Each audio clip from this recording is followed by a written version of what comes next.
রেপটাইলিয়ান্স বা মানুষের আকৃতিতে জিনেরা যে আকৃতি ধারণ করে, মানুষের আকৃতি ধারণ করে জিনেরা যে ধোঁকা দিয়ে থাকে, এটাকে বর্তমান প্রযুক্তি ভাষায় রেপটাইলিয়ান্স বলা হয়।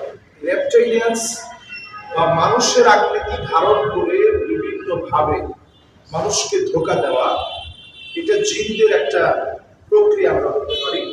এবং এই প্রক্রিয়ায় জিনেরা সাহাবাই কেরামের সামনে সুরাকা নামক ব্যক্তির আকৃতি ধারণ করে যখন ধোঁকা দিচ্ছিল, ফেরেশতারা আসার কারণে তখন তারা ধোঁকা দিতে পারে না এবং ভয়ে সেখান থেকে পালিয়ে যায়। তাহলে এটা খুবই স্বাভাবিক বিষয় যে এই জাতীয় ঘটনা ঘটতে পারে, যে জিনেরা বিভিন্ন আকার ধারণ করে মানুষকে ভয় দেখানো অথবা ক্ষতি করা অথবা ক্ষতি সাধন করার চেষ্টা করা, বিভিন্নভাবে জাদু করার যে প্রবণতা, এই প্রবণতা তৈরি হতে পারে।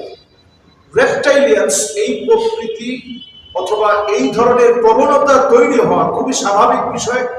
এটা তৈরি হলে নানাভাবে মানুষ ক্ষতির সম্মুখীন হবে। অনেক সময় আপনি দেখবেন যে আপনার মায়ের চেহারা ধারণ করে আপনাকে বিভ্রান্ত করার চেষ্টা করতেছে।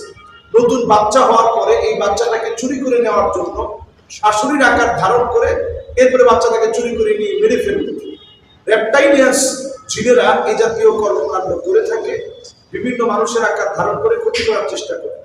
এটা থেকে বাঁচার জন্য আমাদের প্রতিনিয়ত সূরা ফালাক এবং সূরা নাস ঘরের ভিতরে সবসময় এটা পড়া উচিত। সূরা বাকারার তেলাওয়াতকে চালু রাখা দরকার। উচ্চ কণ্ঠে এখন কোরআনুল কারীমের তেলাওয়াত ছেড়ে রাখা দরকার। এর মাধ্যমে আল্লাহ রাব্বুল আলামিন এই জাতীয় যত রকমের দুষ্ট চক্রের চক্রান্ত আছে, এই চক্রান্তগুলো থেকে আল্লাহ রাব্বুল আলামিন হেফাজত করবে। সুতরাং রেপটাইলিয়ান্সদের চক্রান্ত থেকে বাঁচার জন্য, যারা মানুষের আকৃতি ধারণ করে জিন জাতির মধ্য থেকে মানুষের ক্ষতি সাধন করে, তাদের এই ক্ষতি সাধন থেকে বাঁচার জন্য অবশ্যই এই কাজটা আমাদের চালিয়ে যেতে হবে। যদি আমরা এই কাজটা চালিয়ে যেতে পারি, হতে পারে আল্লাহ রাব্বুল আলামিন সূরা ফালাক, সূরা নাস, আয়াতুল কুরসি, সূরা বাকারা এই তেলাওয়াতগুলোর মধ্য দিয়ে রেপটাইলিয়ান্সদের বিভিন্ন আঘাত থেকে আল্লাহ তাআলা আমাদেরকে হেফাজত করুন। আসসালামু আলাইকুম ওয়া রাহমাতুল্লাহি ওয়া বারাকাতুহু।